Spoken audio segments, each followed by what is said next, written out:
Neyse hanımlar gələr mən başlayayım. Sizin də vaxtınızı almayayım. Əslində bugün həyat yoldaşları haqqında danışacağıq valideynlə. O mövzunu davam elətdirmək istəyirəm. Çünki o mövzu çox önəmlidir. Axır vaxtlarda mənə xanımlar çox müraciət eləyir bu mövzu ilə. Allah. Axır vaxtlar deyəndə ki, elə həmişə bu mövzu ilə qadınların yaralı yeridir. Bir də belə bir şey var ki, misal üçün bugün mən qızlarımla da bəzi mövzunu müzakirə eləyirdim. Söz arası belə bir şey keçdi ki, misal üçün qızlarım bəzən deyir ki, mama sən bəs bizim qadınlar əslində qadınlar heç bir günahı yoxdur da. Həqiqətən qadın elə bir varlıqdır ki, sevgi görsə çiçək açacaq və e, qadına bir verirsən, qadın 5 qaytarır. Elə bir varlıqda Allah belə yaradıb. Yəni bir damcı sevgiyə qadın çox verir. Amma təəssüf ki, bu sevginin dəyərini bilmədiyi zaman təbii ki, qadın yorulur, emosional olaraq yanır və emosional yanğı keçirdən qadın təəssüf ki, artıq çox da verimli olmur və bu birbaşa evladlara yansıyır. Hətta sizə bunu deyə bilərəm ki, bir qadın həyat yoldaşının içində nifrət eləyirsə, o evladlarını tamı-tamına sevə bilməyəcək, mümkün deyil. Ya o evladları proyekt kimi böyüdür, nə mənada, yəni bilirsiniz o uşaqlara sanki ya o kini mütləq ötürür də, mütləq şəkildə o içindəki kini, küdürəti ötürür.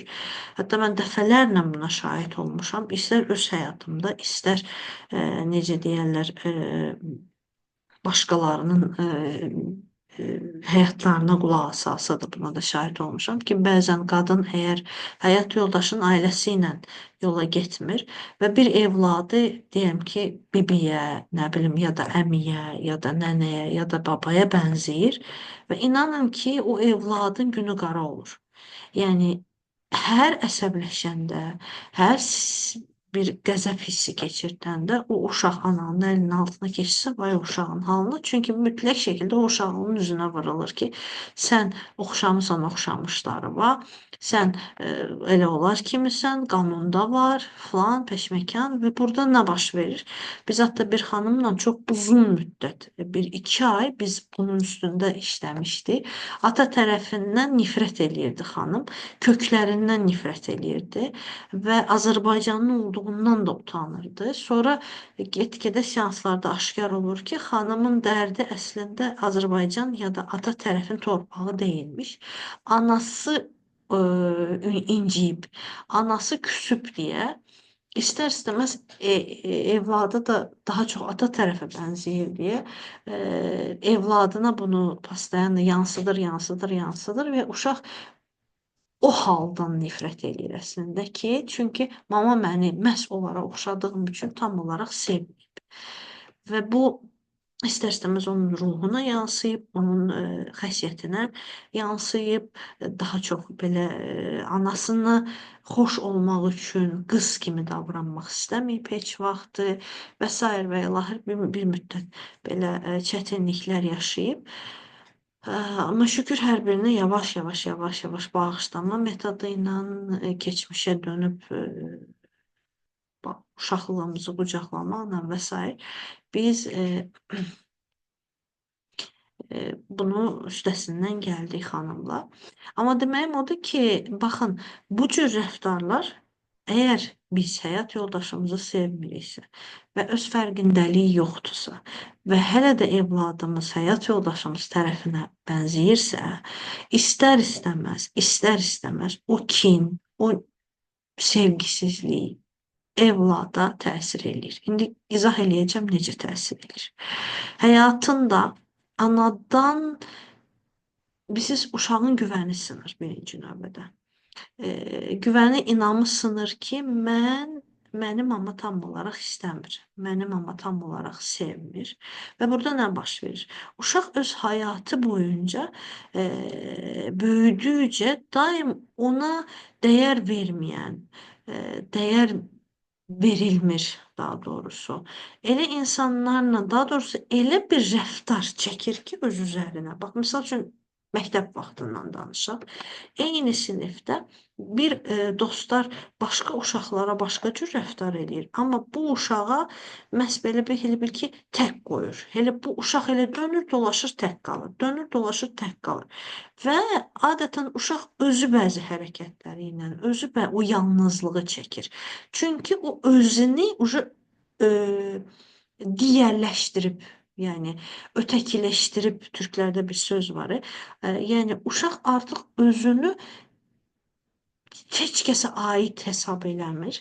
Mama zaten məni sevmir, zaten mən yaxşı deyiləm, zaten mən heç kəsə layiq deyiləm. Dolayısıyla o öz içindəki energiyanın bayıra elə yansıdır ki, mənə yaxın durmuyor. Mənə yaxın durmayın, mənimlə dost olmayın və dostluğu da bacarmır. Uşaq daim şikayət eləməyi, daim çətinlik çəkməyə öyrəşir. Çünki sevgisizlik üzərinə qurulub onun münasibəti, onun tanıdığı dünya. Sevgisizlik üzərindədir.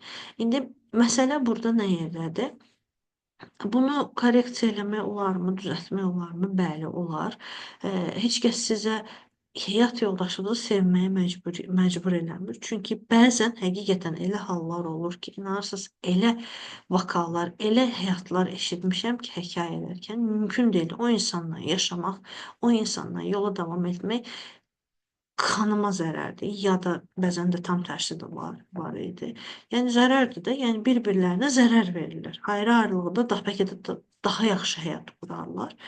Və burada uşaqları insan zehnən yoldaşından ayrılandan sonra onu buraxmalıdır. Onun elədiyinin təsiri altında yaşamağa davam eləyərsə, həyat uşaqlara zəhər eləyəcək. Bir de bunun ikinci tip hanımlarda var ki, nifrəti qusmur ha uşağa. Nabarot uşağa o kadar bağlanır ki, uşağa o kadar belə sağlam olmayan bir bağla elə bağlanır, göbək bağını qopartmır, uşağı o kadar qoruma altına alır ki, də, qurban olum sən ato tərəfə oxşama, qurban olum ya da sən ana tərəfə axır ki, qarşı tərəfə oxşama, xahiş edirəm. Onu belə bitər qoruyur, ona heç nə eləməyə icazə vermir, nəfəs almağa icazə vermir və bu səfər uşaqsa tam tersi bəlkə də yaxşı dost olur, amma öz başına nə qərar verə bilir, öz başına nə həyatda addım ata bilir, nə dərs, heç nə. Yəni bu insan olur mamadan aslı vəziyyətdə bir evlad və bunu düzəltmək üçün öncəliklə nəyi anlamaq lazımdır? Bunu anlamaq lazımdır ki, birincisi həyatımıza gələn insan heç də təsadüfən gəlməyib. Və onun sizə qarşı rəftarında, xüsusən qıcıq bir var ki, sizi belə necə deyim, əzir və sizi pis hiss elətdirir. Bu pis hiss elətdirmək, qıcıqlanmaq var, onun bəzi hərəkətlərindən, onun bəzi əməllərindən ki, siz qıcıqlanırsınız. Əmin olun ki, orada sizə məktub var. Deməli, bu insan sizin həyatınıza məhz bəlkə də o qıcıqlandığınız, qorxduğunuz, ümidsiz hiss elədiyiniz o duyğuları təmizləmək üçün gəlir. Belə misal gətirim. Geçen dəfə də dərsdə demişdim ha, qızını döyməyən dizini döyər deyirlər bizdə.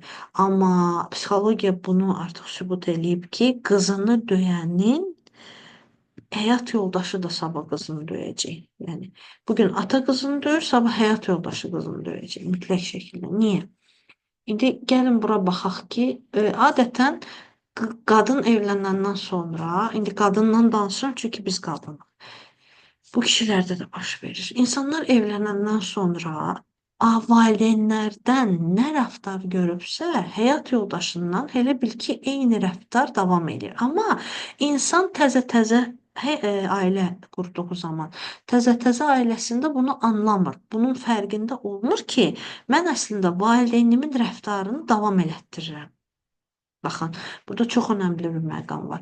Valideynlərim mənə necə rəftar eləyibsə, necə hiss elətdiribsə, hətta rəftar da deyil. Burada əsas məsələ o hiss məsələsidir. Valideynlər mənə necə hiss elətdiribsə, həyat yoldaşımla da mən eyni hissləri yaşamağa davam eləyirəm. Misal üçün, əgər psixoloji şiddət görübsə qız, insan valideynlərdə, ailəsində, öz ata evində, burada nə baş verir? Bu psixoloji şiddət həyat yoldaşının ailəsində davam edəcək. Bəzən rəftarlar fərqli ola bilər. Müəyyən amma his ki var o insanın içindəki o his. O his eyni ilə davam edir. Ta ki sən anlayana qədər ki bu his hardan gəlir? Bu hissin kökü hardan gəlir? Əslində bu hiss nə zaman sən öyrəşmisən bu hissə? Ən çox sənə bu hissi kim yaşadırdı?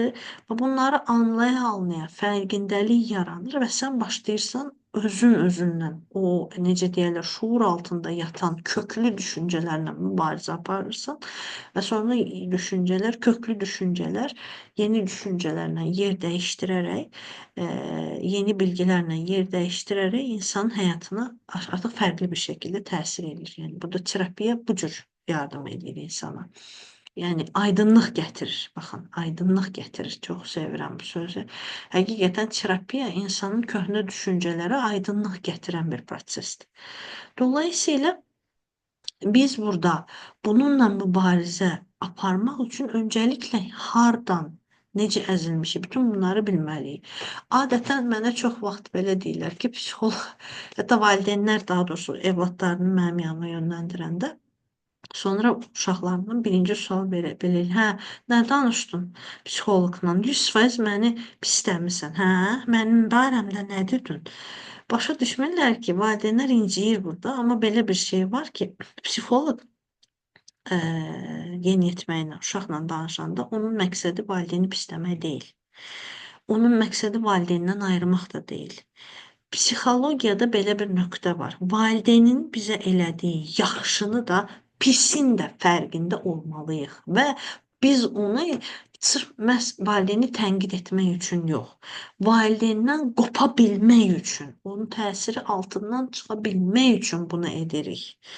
Və beynin belə bir xüsusiyyəti var. Beyin hansı başımıza gələn hadisələrin nə zaman, necə, incə detallarını bilmək istəyir. Biləndən sonra o hadisəni buraxır, rahatlaşır sanki. Çünki beyin üçün bəlirsizlik qorxuducu bir şeydir. Əgər bir hiss gəlirsə, misal üçün panik ataklar gəlir insanlara. Panik atakdan necə insanlar qorxur? Panik atakı da burada açıqlayım. Panik ataklar adətən baş gicəllənməklə, ürək bulantısı ilə, ürəyin əsməsi ilə, ürək o qədər bək-bək döyünür ki, bəziləri nəfəsləri kəsilir. Çox insan bunu infarktla qarışdırır. Yəni ürək ağzımdan çıxacaqmış kimi belə bərk-bərk əsir. Panik ataklar gəlir, düzdür bədənə. Bədən üçün panik atak qorxulu bir şeydir. Niyə? Çünki bilmir. Bunun səbəbini bilmir. Amma bir insan əgər panik atakların öncəki tarixçəsini terapiyada oturub bunu genişcə müzakirə eləyir, açır, tökür, anlayanda ki, panik atakımın səbəbi bu hadisələr imiş. Başıma gələn bu nələr gəldiyindən və nə hiss eləmişəm. Önəmli olan hissdir çünki beyin üçün. Beyin ki anlayanda ki, bax bu hisslər məni vadar eləyib, gətirib çıxardıb, axırım panik atakla bitib. Sonra o ki, bəlirsiz olan problem necə idi? Şişmişdi, böyükdü. Axı bilmirsən nədir? Bilmədiyin üçün sən onu böyük hesab eləyirsən. Amma məqzini, səbəbini və onun nəticəsini də görəndən sonra artıq problem yavaş-yavaş başlayır beyində kiçilməyə, balacalaşır. Yəni problem öz önəmini itirməyə başlayır. Və beyin o problem kiçildikcə beyin üçün artıq problemlə mübarizə apara bilərəm. Çünki artıq bu problem çox böyük deyil deyə anlayır və o ilə mübarizə metodlarını qəbul edir. Amma nə zaman ki, hər şey bəlirsizdir insan üçün, orada elə bil ki, bilirsiniz necədir? Yəni Gəlirsən həkimə, həkim səndən soruşur ki, bala haran ağrıyır? Deyə bilmirsən. Çünki o anda bütün bədənində ağrı hiss eləyirsən. Və orada həkim bizə necə yardım eləyir? Həkim orada necə yardım eləyir? Həkim başlayır göndərir qan analizlərinə, araşdırır, bədənin içində başlayır araşdırmağa ki, görək problem hardadır. Sənin niyə bütün bədənin ağrıyır? Və dolayısıyla bu problemləri görən həkim, burada da psixologiyada isə terapevt, psixoloq sizin başlayır analiz eləyir, amma bu dəfə sizin başınıza gələn hadisələri, duyğularınızı, hisslərinizi, şuur altından tökülən, dilinizə tökülən sözləri analiz eləyir və problemin kökünü anlayandan sonra artıq müalicəsi daha asan olur. İndi gör hardan hara gəldik. Dolayısıyla gözəl insanlar, həyat yoldaşlarımızın da yaşadığımız problem, indi gəldik yenə cütlükdəki bizim yaşadığımız həmən o problemlərə. Cütlüklər niyə problem yaşayır? Çünki şuur altında köklənmiş bəzi düşüncələr var ki, onlar həyatımızda tık tık tık tık təkrarlanır. Tık tık tık təkrarlanır. Gedir, gəlir, dolaşır ayağımıza. Gedir, gəlir, dolaşır ayağımıza. Və bu dəfə həm qadın, həm kişi üçün keçərlidir. Çünki qadın kişi ilə sınandığı kimi, kişi də pis və yaxşı mənada qadınla da sınanır. Yəni şiddət göstərən kişi bir həyat yoldaşına, qadına şiddət göstərirsə, onun əslində davası o qadınla deyil, anası ilədir. Və yaxud kişi həyat yoldaşına ihanət eləyirsə, aldadırsa, gedib kənarda başqa bir münasibət yaşayırsa, o kişinin problemi həyat yoldaşı ilə deyil, anası ilədir. O anadan doymayıb. Onun çoxlu bağlanma problemi var. O güvənli bağlanmada hardasa qopuqluq yaşayıb. Ona görə daldan dala qaçır. Və yaxud o həyat yoldaşında anasını görür. Çox gözəl bir misal var. Həyat yoldaşını anası bir qadın əgər həyat yoldaşına ana kimi rəftar eləyirsə, o qadın bilməlidir ki, həyat yoldaşı bir gün onun üstünə gəlin gətirəcək. Çünki heç bir kişi anası ilə evli qala bilməz. Neyniyəcək? Onun üstünə mütləq bir gəlin gətirəcək. Çünki qadınla kişinin münasibəti ana-oğul münasibətidir, həyat yoldaşı münasibəti deyil. Dolayısıyla buradakı münasibətlər əslində bizim valideynlərimizlə, hətta valideynlərimizin münasibəti ilə, hətta nənə-babalarımızın valideynlərimizin münasibətinə təsiri ilə bağlıdır. Burada bütün ailə girir ortaya. Dolayısıyla həyat yoldaşı münasibəti deyib keçmək olmaz. Sevgilimlə münasibət deyib keçməyin. Misal üçün, cavan qızlara həmişə deyirəm, sevdiniz, aşıq oldunuz. İlk 3 ay, hətta bəzən 6 ayda çəkir. Başınız gicəllənəcək, onsuz da heç nə başa düşməyəcəksiniz. Çünki o anda serotonin göylərdədir. Və siz o anda neysə sağlam bir düşüncəni analiz etmək biraz çətin olur. Amma sonradan qarşı tərəfin sizə olan rəftarına fikir verin. Atası tərəfindən əzildənən qız heç vaxt gedib aqressiv, yalançı, sevgi göstərməyən bir adama aşıq ola bilmir. Bilirsiniz niyə? Çünki o ən üst düzeyi görüb. Ən yaxşısını görüb. Dolayısıyla gedir, özünə layiqini tapır. Amma ata tərəfindən incidilən, alçaldılan, psixoloji baskı da ola bilər. O şərt o deyil ki, gəlsin, şapalaq olsun. Psixoloji baskı görən, şəxsiyyətinə dəyər verilməyən bir qız gedir. Keçən dəfə də bunun hekayəsini də danışmışdım. Dinləyənlər varsa əgər bir qızımla 18-19 yaş qızla əlaqəli demişdim sizə. Gedir bizi hansını seçir? Özünə yenə də özünə layiq, öz ailəsində gördüyünü seçir. Belə bir geçen dəfə dərsdən sonra qabağıma bir dənə serial çıxdı. Meksikan seriallarından biri. Mənim uşaqlığımın serialıdır. İndi bilmirəm, mənim yaşlarım bəlkə də varsa burada bilər. O vaxt o neydi ya? Prosto Maria da belə seriallar var idi. Santa Barbara falan yadınızdadır bəlkə də. Braziliya serialları, Braziliyanın serialları, Meksikan serialları dəhşət dərəcədə Rusiyada çox populyar idi. Və bir dənə serial gözümün qabağına gəldi. Çox da xoşum gəldi. Uşaq vaxtı otururdum, mən başda baxırdım. Və sonra mən o serialda bir şey fərqinə vardım. Deməli, orta əsrlərdən danışır serial. Və qeyri, deməli, orada iki bacı, əslində onlar bacı da deyirlər. Orada bir qız başqa ailədən götürülüb, bunlar bacı da deyirlər. Sonra ikisi bir oğlana aşiq olurlar, amma oğlan sevdiyi qızı ata götürür, başqa biri ilə evləndirir. Yadınızdadır da o belə Arab saçı kimi hekayələr. Və orada bir məqam var. O başqa biri ilə evlənməyən bacı aşık olduğu oğlanla münasibət yaşayır, amma kişi gəlir görür ki, həmən o bacı ilə evli olan eşidir, səsləri eşidir və elə bilir ki, onun həyat yoldaşıdır. Oradan hamilə qalır qadın, bu da kişi də gedir, uşaqları dəyişdirir ki, bu uşaq mənimdir, halbuki o uşaq onundur. Belə də ərəb saçı kimi.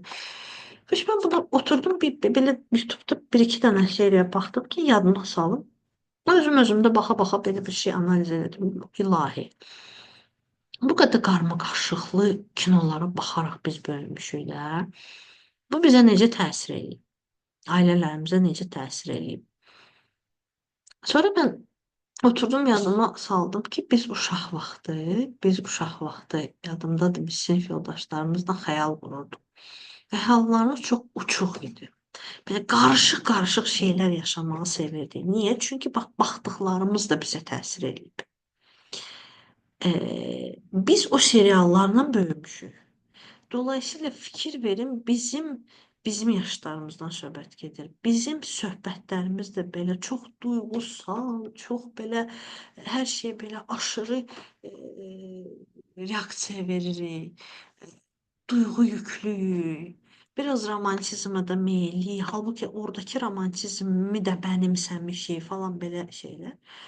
İndi mən Türkiyədə yaşayanda da biz bir araşdırma eləmişdik. Hətta mənə bir bölgə düşmüşdü. Mən Qaradənizi araşdırırdım. Və Qaradənizdə belə bir şeyə rast gəldim ki, Qaradənizdəki ailələr çox qadın dominantdır nə barədə. Evə də qadın baxır. Hətta çox vaxtı onlar çay toplayırlar. Oyla dolanırlar da, yəni torpaqla dolanırlar. Torpağa da qadın baxır. Yəni qadın həm ev işini görür, həm bayırda iş görür və o torpaqdan əldə elədiyi məhsulları da qadın satır.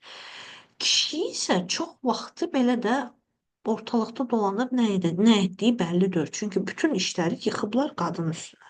Ona görə oradakı kişilərə hətta mənə bir dəfə belə bir hekayə də danışdılar ki, orada dişi inək özünə evlad elə bir ki, dişi inəyin uşağı olsun deyə gedirlər öküz olan ailəyə pul verirlər ki, onlar çiftləşsin və onların evladı olsun. Belə bir adət var. Və Qaradənizli qadınları da o dişi inəklərə bənzədirlər. Deyir, elə Qaradənizin qadını hələ pul da verir, hələ şey də eləyir ki, bəs tək kişi onun yanında dursun. Baxın, Qaradəniz o dövrdə bax territoriyanı da araşdıranda, məsəl üçün mənə gələn insanların da birinci sualım olur ki, haralısınız? Çünki oranın coğrafyanın təsiri var. Hansı kinolara baxmısınız, hansı seriallarla böyümüsünüz, onun təsiri var. İndi baxın gələk bizim evlatlarımızın günündə nələrlə böyüyürlər. Əgər türk seriallara baxırlarsa intriqalar, silahlar, e, bir-birlərini şiddət, çox şiddət, çox qan. O qədər qan və şiddət görür ki, uşaqlar. Uşaqlar qan, şiddət görəndə onu normallaşıb onlar üçün. Onlar tüklər də tərpənmir. Və ailələrdə də intriqalar çoxalıb. Mənim yenə deyirəm, bizim pokoleniya necə deyirlər də, mənim yaşıdlarım daha yaxşı bilər. Bizdə daha çox duyğusallıq, böyük stollar, ailə birləşməsi, hamı bir yerdə həftədə bir dəfə də olsa bir toplanmaq və s. Bizim nəsildə bunlar var idi və bizim baxdığımız kinolarda da bu ailə mövzumu hələ var idi. Amma indiki nəslin baxdığı, dinlədikləri musiqilər, baxdığı filmlər, oturub durduğu, danışdıqları söhbətlər nədən gedir? Söhbət yalnızlaşmaqdan gedir. Mən indi yeniyetmələr dedim cavanlar üçün də, yəni 18-25 yaş arası cavanlar üçün dərs qoymaq istəyirəm. İndi qrupumda hal-hazırda o yaşlarda cəmi 4 nəfər var. Qızlarımla da müzakirə edirəm. Qızlar mənə deyir ki, mama boşuna uğraşma. Bizim nəsil onsuz da internetdən hər şeyi öyrənir deyə sənin dərslərimi dinləməyəcək. Mən də dedim ki, axı mənim məqsədim onlara sizə dərs vermək deyil də. Mənim məqsədim sizi bir araya toplamaqdır. Çünki sizin də buna ehtiyacınız var. Dedim, amma ondansa hansısa bir aktivitə kimi elə və sən öz adından elədiyin üçün bu işə yaramayacaq. Mütləq şəkildə orada böyük bir pafosunda ad olmalıdır. Çünki bizim nəsil ada və görünüşə çox diqqət yetirir. Baxın, görürsünüz, mən köhnə şeylə yanaşıram ki, yox da bir araya toplana, biz qaçırdıq elə şeyləri ki, bərabər nə bilim pikniklər yazmışam ki, həftədə bir dəfə orada parklarda görüşəcəyik falan. Amma görürəm ki, qızımın nəsli ona fikir vermir. Qızımın nəsli əvvəl görünüşə baxır. İndi aradakı fərq nədir? Aradakı fərq onlara təsir eləyən amillərdir. Həm istər ailədəki olan münasibətlər, izlədiyi şeylər uşaqların gələcəkdəki seçimləri formalaşdırır. Və ən önəmlisi gələcəkdəki partner seçimini də formalaşdırır. Yaşadığımız yerdən tut, izlədiyimiz şeylərdən tut, evdə söhbət olunan məqamlardan tut, hər şey. Məsəl üçün, bizdə yoldaşımla qızlarım çox yaxındılar. Hər mövzuda oturub söhbət edə bilərlər və bəzən, məsəl üçün, mənim indi qızımın, böyük qızımın 23 yaşı var, orta 20 yaşı var. Bəzən görürəm ki, oğlanlara qarşı çox məsafəlidirlər.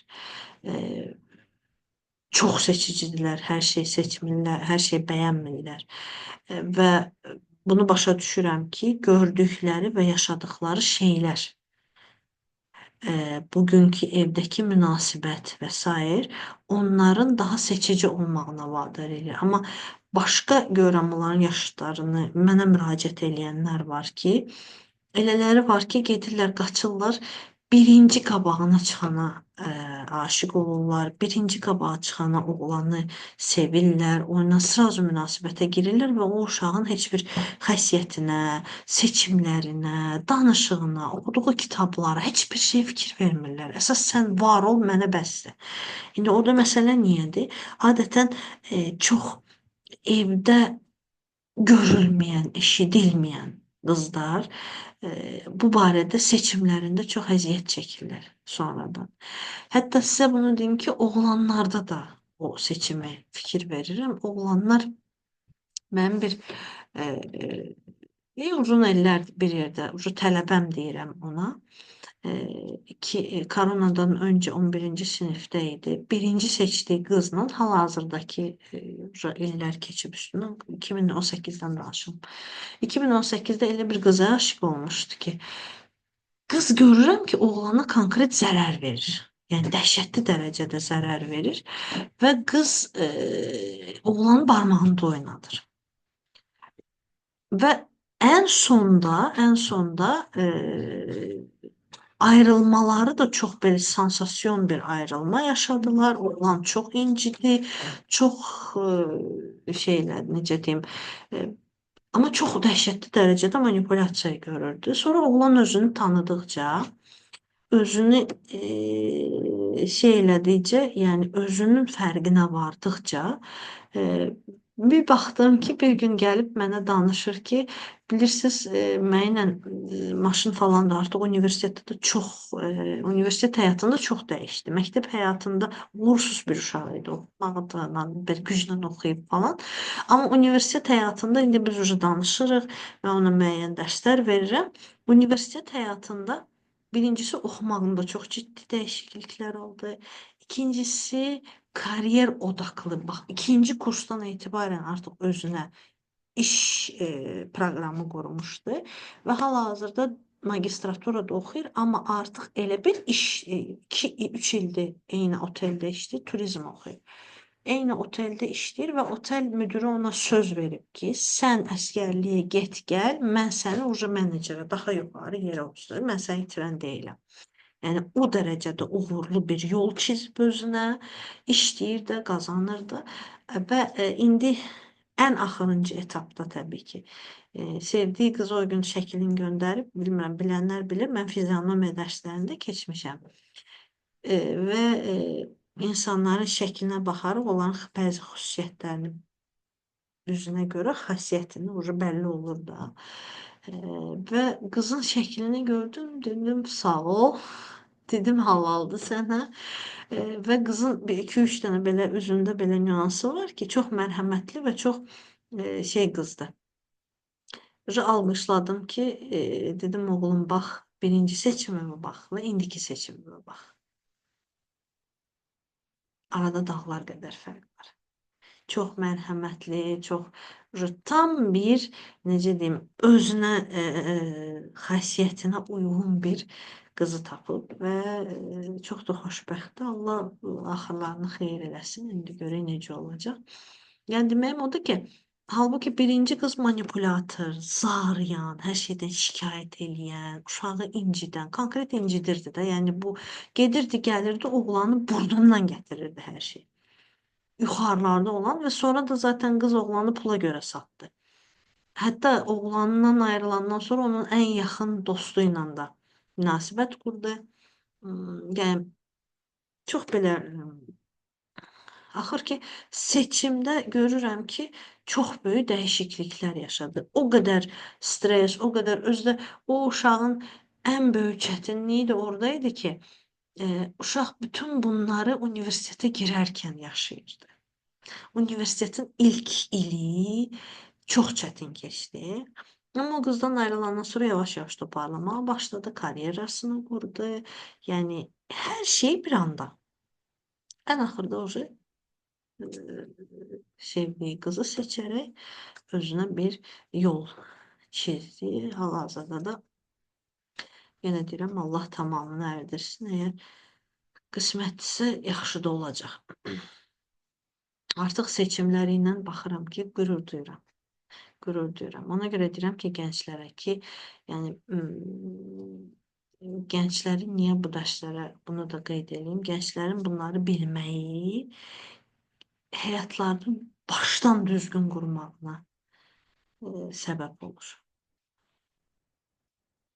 Bizim indi deməyinə biz üçün gecdir. Xeyr, biz üçün də gec deyil. Niyə? Çünki biz bunları bildikcə, baxın, dərsin əvvəlində dediyim şeyi yenə təkrarlamaq istəyirəm. Baxın, əgər həyat yoldaşımızın bəzi xüsusiyyətləri, həyat yoldaşımız olmasın, dostumuz olsun, padroqamız olsun, həyatımızda olan hər hansı bir insanın. Amma bugün biz həyat yoldaşlarla danışırıq.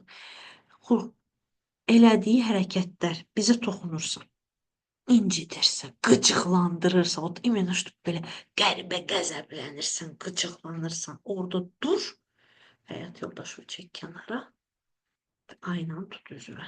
Salam əleykum, xoş gəlmisən, mənə nə öyrətməyə gəlmisən? onda həyat daha asanlaşacaq. Onda biz insanlarla davanı kəsəcəyik.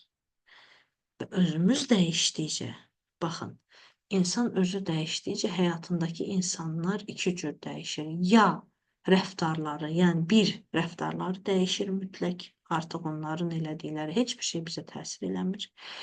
İki, ya həyatımızdan çıxıb gedirlər, ya həyatımızda qalsalar da biz belə bir ehtiyaclar piramidası diye bir kavram var psikologiyada. İnsan qalxır. O piramidanın ehtiyaçlar böyüdükcə, insan böyüdükcə ehtiyaçları böyür, ehtiyacları böyüdükcə qalxır. Və o qalxdıqca həyatındakı insanlar əgər potensialı varsa, dəyişəcəksə, insanlar bir yerdə qalxır. Yox, əgər potensialı yoxdursa, orada hardasa aşağıda qalxır, sən yoluna davam edirsən. Da yavaş-yavaş çıxır həyatından. Yəni bizim də ehtiyaclar piramidamız dəyişdikcə həyatımız dəyişəcək, həyatımızdakı insanlar da ya rəftarı dəyişəcək, ya da bizə olan münasibətləri dəyişəcək. Bugünkü dərs bu qədər. İndi zaten linkimiz qutaracaq. Əgər sualınız varsa, istəyirsiniz özəldən də davam eləyə bilərik, ya da istəyirsinizsə bir dənə link göndərim. Suallarınızı verə bilərsiniz. Amma indi bizi atacaq onsuz da Zoom. İndiki dərsimiz bitdi. Yeni linki göndərərəm. Yaxşı.